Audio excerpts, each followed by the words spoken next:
Magandang umaga po sa bawat isa sa atin sa pangalan ng ating Panginoong Hesus. Narito na naman po tayo sa ating pong talakayan patungkol po sa mga katuruan at doktrina po sa Biblia at ating pong ipagpapatuloy ang ating segment ang nasusulat sa Biblia, Biblical Exploration and Explanation. Ang topic po natin ngayon ay tungkol po sa image and likeness. At ang ating pong bibigyang linaw na katanungan, paano po ba panumbalik ng Diyos ang image or larawan na nawala ng magkasala ang tao? I would repeat, paano po ba ipinanumbalik ng Diyos ang image or larawan na nawala ng magkasala ang tao? Sabi po ng Genesis 1:26 in English version, and God said, "Let us make man in our image after our likeness, and let them have dominion over the fish of the sea, and over the fowl of the air, and over the cattle, and over all the earth, and over every creeping thing that creepeth upon the earth." Kaya we were created in the image and likeness of God. So, sa una nating pagtatalakay, we differentiate the image and likeness or larawan at wangis. Pag sinasabing image, mga kapatid, God is holy, just, perfect, upright, and righteous. So, nung hindi pa ho nagfulfill ang tao, we were created holy, just, perfect, upright, and righteous. And then, ang likeness naman, ang Diyos ay matalino, marunong, mapaglikha, magaling. So, we were created also in the likeness of God. Kaya ang tao matalino, marunong, mapaglikha, at magaling. Tulad ng ating tinalakay nung nakaraan, nung mag-fall ang tao sa kasalanan, ang nawala po ay yung image or larawan. Subalit, ang likeness or wangis ay nanatili po yan. Kahit po nagkasalan tao, matalino pa rin po tayo, marunong tayo, mapaglikha pa rin tayo, magaling pa rin tayo. Kaya lang, ang nawala nga po ay yung pagiging holy natin, pagiging just, pagiging perfect, pagiging upright, at pagiging righteous. Sa 1 Corinthians 11:7, sapagkat katotohanan ang lalaki ay hindi dapat maglambong sa kanyang ulo, palibhasay, larawan or image siya, at kaluwalhatian ng Diyos. So in other word, ang tayo po ay larawan or image at kaluwalhatian ng Diyos. At ang sabi ng Romans 3:23, sapagkat ang lahat ay nangagkasala nga at hindi nangakaabot sa kaluwalhatian ng Diyos. So, nung magkasala ang tao, hindi na po natin naabot ang kaluwalhatian na siyang pagiging just, upright, holy, and righteous ng ating Panginoon.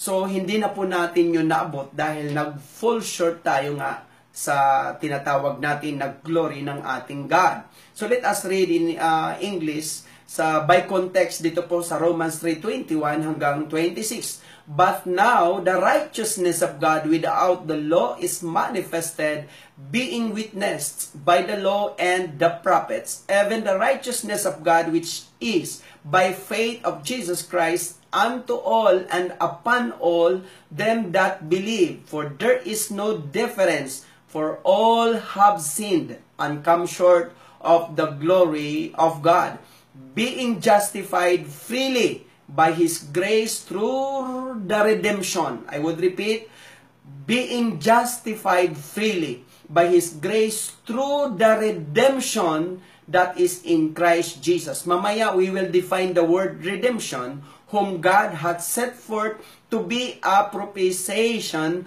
through faith in His blood, to declare His righteousness for the remission of sins that are past, through the forbearance of God, to declare, I say, at this time His righteousness, that He might be just, and the justifier of him which believeth in Jesus. Kaya nga po, mga kapatid, ang redemption ay ginamit ng Panginoong Hesukristo para tayo panumbalik, and later we will define it. Kaya nga sabi ng Mateo 5:48, be ye therefore perfect, even as your Father which is in heaven is perfect. I will repeat, be ye therefore perfect, even as your Father which is in heaven is perfect. So ito po ay atas ng ating Panginoon Kristo na maging perfect tayo kasi nawala nga po yung perfection ng tayo ay mag-fall sa kasalanan.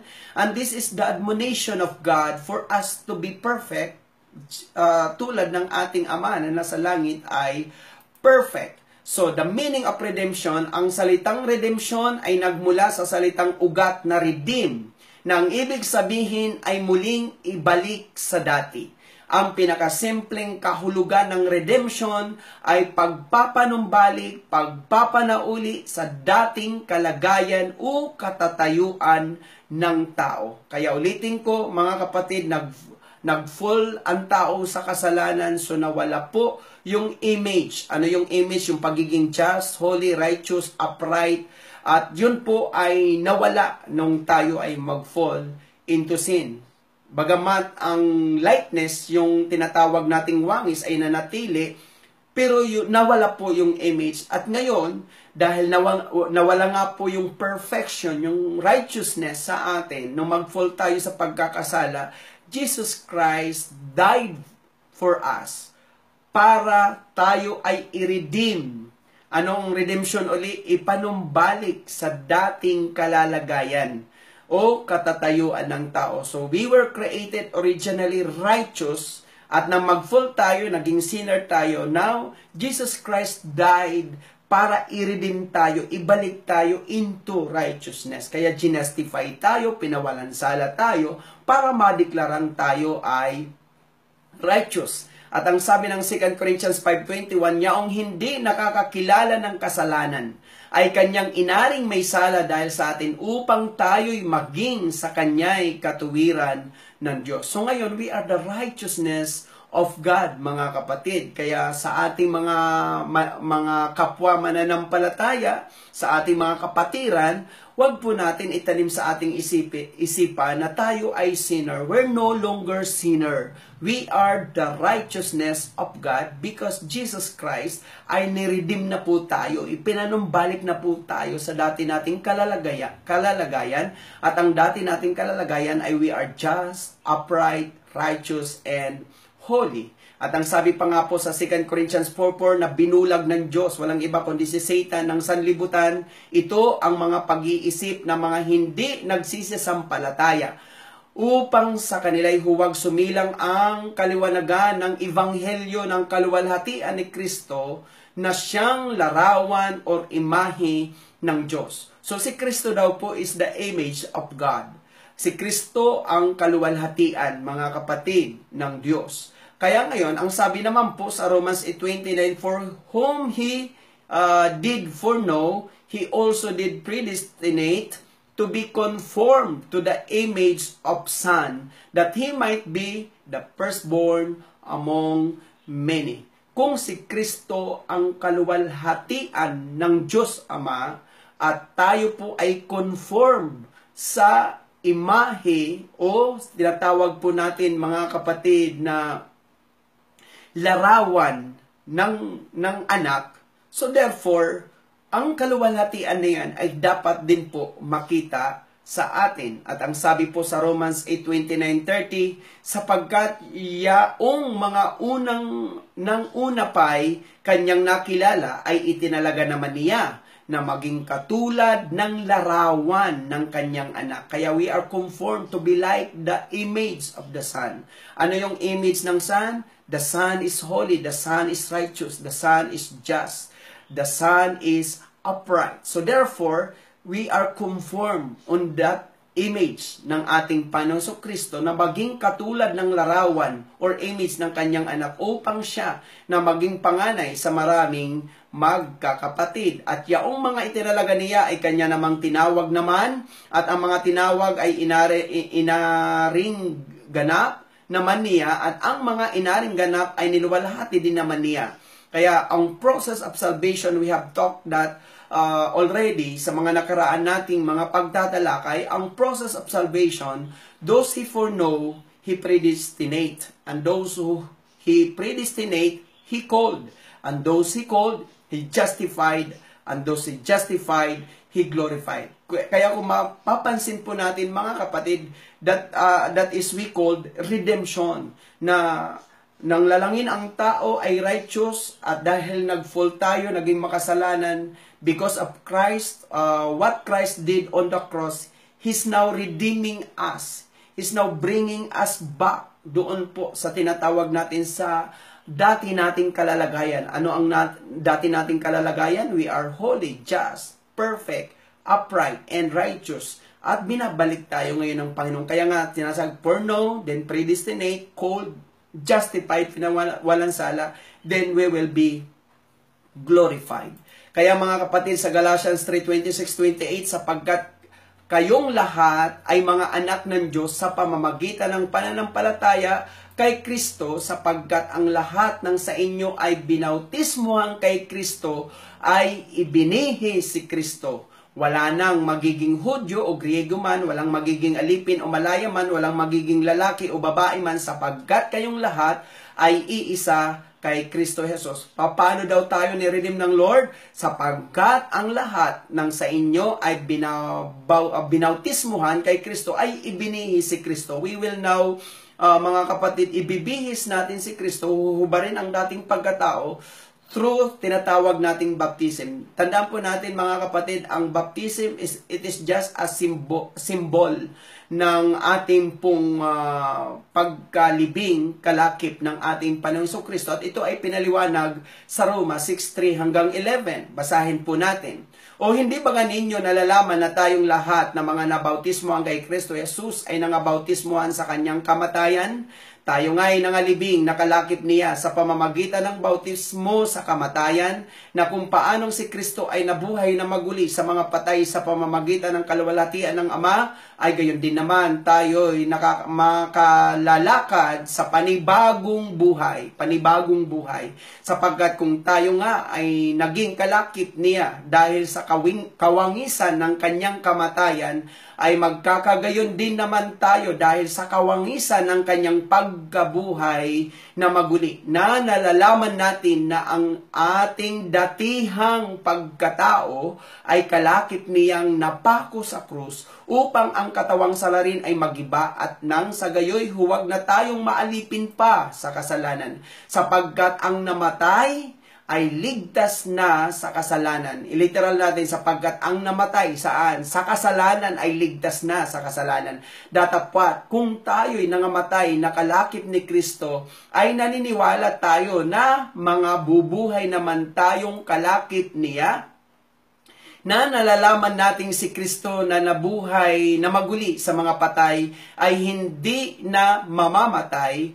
Ang kamatayan ay hindi naghahari sa kanya, sapagkat ang kamatayan na ikinamatay niya ay kaniyang ikinamatay na minsan sa kasalanan. Datapwat, ang buhay na kanyang ikinabubuhay ay kanyang ikinabubuhay sa Diyos. Gayon din naman kayo, ibilang ninyong kayo'y tunay na mga patay na sa kasalanan, ngunit ang mga buhay sa Diyos kay Kristo Jesus. So tayo, we were likened into a baptism, mga kapatid, na kung paano daw si Kristo ay napako sa krus, namatay, inilibing, nabuhay na maguli, gayon din tayo sa pamamagitan ng bautismo. So let us comparison with Christ. Jesus was crucified, Jesus was died, Jesus was raised, and Jesus was living. At nabubuhay ngayon, is living.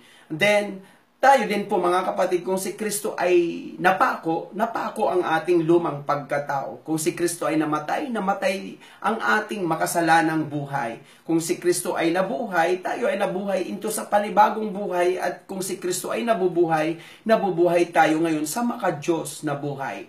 Kaya tayo ngayon, ang ating we were crucified in our old life, we were died to our sinned life, we were raised into the new life, and we live now into a godly life. Kaya mga kapatid, yun po ang comparison. Kaya ngayon, sa pamamagitan ng bautismo, tayo po ay ipinako kasama ni Kristo, namatay na kasama ni Kristo, nabuhay na kasama ni Kristo, at nabubuhay kasama ang ating Panginoong Jesucristo. Kaya ngayon, mga kapatid, kung si Kristo na ang kinabubuhayan natin, if Jesus Christ is perfect, then we should live in perfect living na tinatawag natin.